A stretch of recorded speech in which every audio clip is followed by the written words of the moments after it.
यंदा वटपौर्णिमा ही 29 जूनला आहे की 30 जूनला, या संभ्रमात अनेक महिला आहेत. अधिक ज्येष्ठ महिन्यामुळे अनेक महिलांमध्ये हा संभ्रम निर्माण झाला असल्याचं सांगितलं जात आहे आणि सोशल मीडियावर शिवाय पंचांगांमध्ये सुद्धा वेगवेगळ्या तारखा सांगितल्या जात असल्यानं नेमकी पूजा कोणत्या दिवशी करायची, व्रत कधी करायचे आणि शुभमुहूर्त कोणता आहेत, चला या संपूर्ण प्रश्नांची उत्तरं जाणून घेऊया. यंदा वटपौर्णिमा 29 जून रोजी साजरी केली जाणार आहे. या दिवशी सोमवार आहे.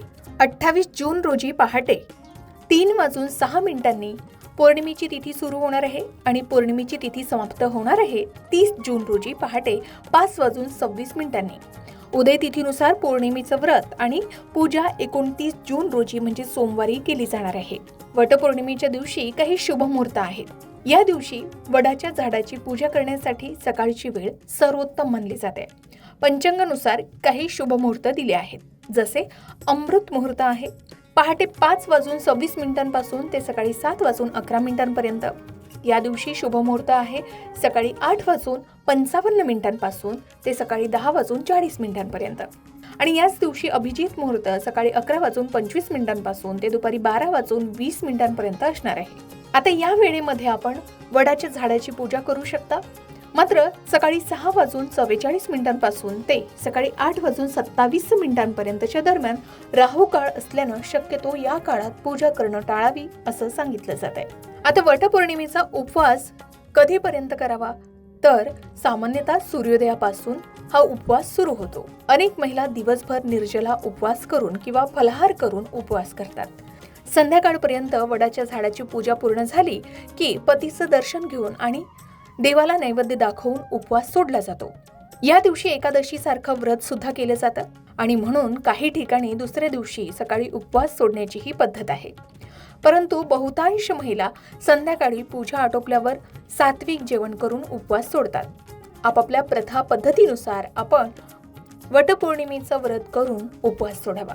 आता यावर्षी ज्येष्ठ महिन्यात अधिक मास म्हणजे धोंड्याचा महिना येत असल्यानं उत्तर भारतातील वटसावित्रीची अमावस्या 16 मे रोजी आणि महाराष्ट्रातील वटपौर्णिमा 29 जून रोजी साजरी होणार आहे आणि यामध्ये जवळपास 1.5 महिन्याचं अंतर आहे.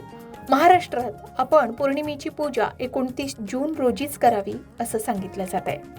आता वड पूजनाचे शास्त्र आणि महत्त्व काय, तर वडाचं झाड हे दीर्घायुष्य आणि विस्तारणाऱ्या कुटुंबाचं प्रतीक मानलं जातं. वट म्हणजे वडाचे झाड जे शेकडो वर्ष जगतं आणि वडाच्या झाडाला ब्रह्मा, विष्णू आणि महेश या तिन्ही देवांचं रूप मानले जातं. त्यांच्या मुळांमध्ये ब्रह्मा, खोडात विष्णू आणि फांद्यांमध्ये शिव वास करत असल्याचंही मानले जातं.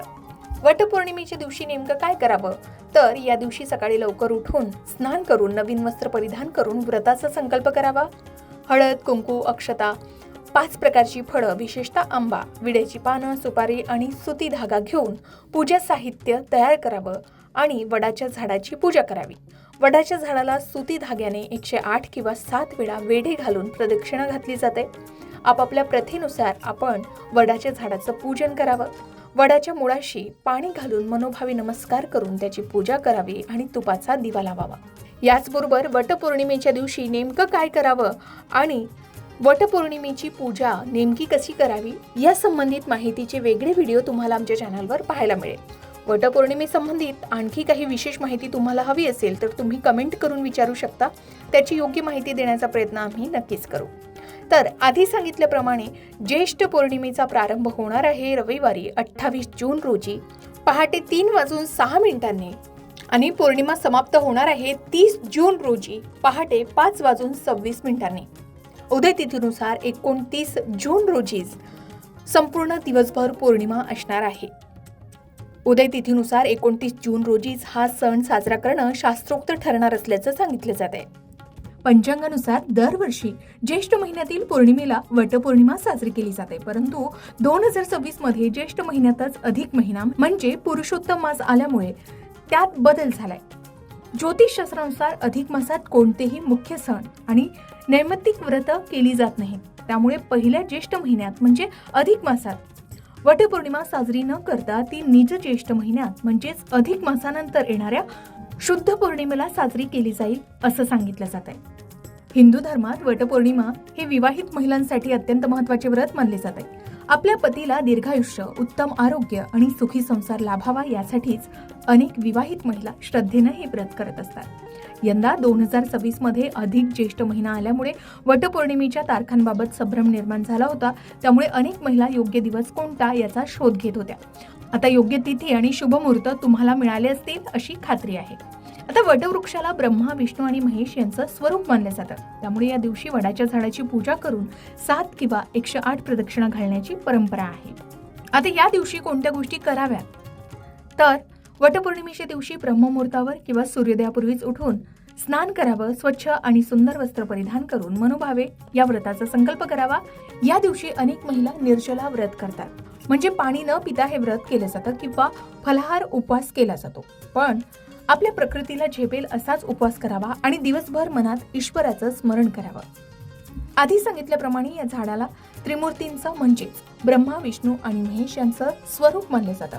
या झाडाच्या मुळाशी प्रथम पाणी आणि दूध अर्पण करावं आणि त्यानंतर हळद कुंकू वाहून अक्षता, फुलं आणि गोडाधोडाचा नैवेद्य अर्पण करावा। वडाच्या झाडाभोवती कच्चं सूत किंवा पवित्र दोरा गुंडाळावा। 7, 11 किंवा 108 प्रदक्षिणा घालण्याची ही परंपरा आहे आणि प्रदक्षिणा घालताना मात्र मनातल्या मनात ओम नमो भगवती वासुदेवाय किंवा सावित्री सत्यवान यांचं नामस्मरण करावं। खरं तर वटपौर्णिमेचं महत्त्व सावित्रीच्या निष्ठेशी जोडलंय। यमराजाच्या पाशातून आपल्या पतीचे प्राण परत आणणाऱ्या सती सावित्रीची कथा या दिवशी श्रद्धेनं ऐकावी किंवा वाचावी तरी। पूजेनंतर महिलांनी एकमेकींना हळद कुंकू लावून फळं आणि सौभाग्याच्या वस्तू वाण द्याव्यात। अनेक भागातील प्रथा वेगवेगळ्या असू शकतात। आपापल्या भागातील प्रथा आणि परंपरेनुसार हे व्रत आपण करू शकता। शास्त्रात या व्रताच्या दिवशी दान धर्माला अत्यंत महत्त्व प्राप्त झालंय। या दिवशी गरजू व्यक्तींना अन्न, वस्त्र किंवा फळांचं दान केल्यानेही मोठं पुण्य प्राप्त होतं असं सांगितलं जातं। आता या दिवशी कोणत्या गोष्टी करू नये, तर जितकं महत्त्व पूजेला आहे तितकंच महत्त्व या दिवशी काय करू नये यालाही आहे। व्रताचं पूर्ण फळ हवं असेल तर काही गोष्टी आवर्जून टाळाव्या, जसे उपवास अर्धवट सोडू नये। जर तुम्ही उपवासाचा संकल्प केला असेल तर तो पूर्ण करावा आणि प्रकृती किंवा अस्वस्थामुळे जमत नसेल तर सुरुवातीलाच फलाहारी उपवास निवडावा।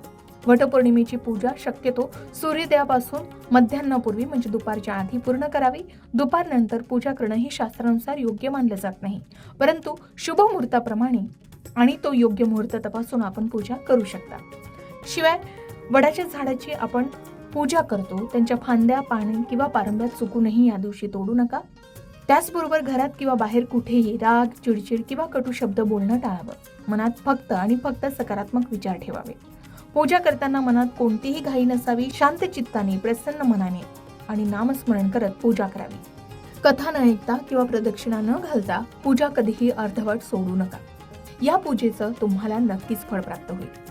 वटपौर्णिमेच्या दिवशी श्रद्धेनं केलेली पूजा, वडाच्या झाडाला घातलेल्या प्रदक्षिणा आणि सावित्रीच्या अखंड निष्ठेचे स्मरण यामुळे या व्रताला विशेष महत्त्व प्राप्त झालंय। म्हणूनच या दिवशी शास्त्र सांगतं त्या पद्धतीनं पूजा करा, दानधर्म करा आणि अखंड सौभाग्य, सुख समृद्धी त्याचबरोबर कुटुंबाच्या कल्याणासाठी निसर्गाकडे, ईश्वराकडे प्रार्थना करा। तुम्हा सर्व सुहासिनींना वटपौर्णिमेच्या मनापासून आणि खूप खूप शुभेच्छा।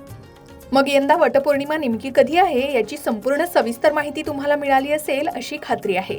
वटपौर्णिमेसंबंधित आणखी काही विशेष प्रश्न तुमच्या मनात असतील तर कमेंटमध्ये नक्की विचारा आणि तुमची जर ही पहिलीच वटपौर्णिमा असेल तर तेही शेअर करा। आपल्या कुटुंबातील महिलांना ही माहिती शेअर करायला विसरू नका। अशाच प्रकारच्या माहितीपूर्ण व्हिडिओसाठी लोकमत भक्ती चॅनलला नक्की सबस्क्राईब करा आणि बेल आयकॉनला क्लिक करा, म्हणजे आमच्या नवनवीन व्हिडिओचं नोटिफिकेशन तुम्हाला मिळत राहील।